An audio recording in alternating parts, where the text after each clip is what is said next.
They chose to keep their technology controlled, closed, and premium, while a competitor let the entire industry build on theirs. It looked like discipline. It looked like quality. It quietly ensured that someone else would become the standard.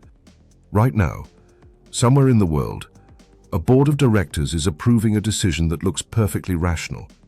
The numbers check out. The risks seem manageable. The analysts agree.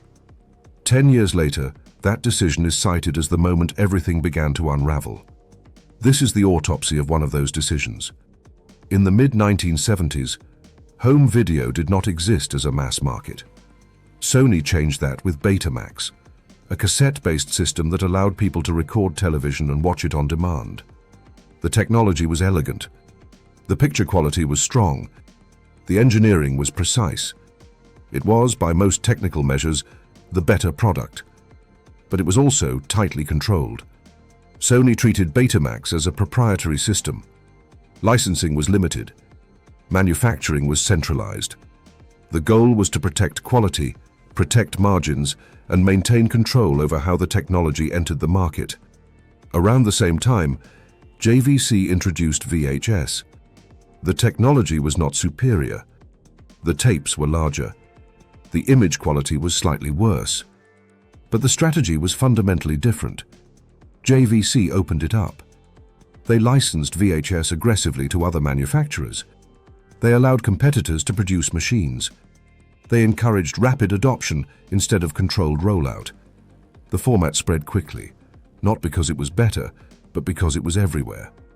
Inside Sony, the decision to maintain control continued to look rational. A premium product should not be diluted. A standard should not be handed to competitors. Quality should define the market. But the market was not optimizing for quality. Consumers began to prioritize recording length. VHS tapes could hold longer content, including full movies and sports events. Things started to shift.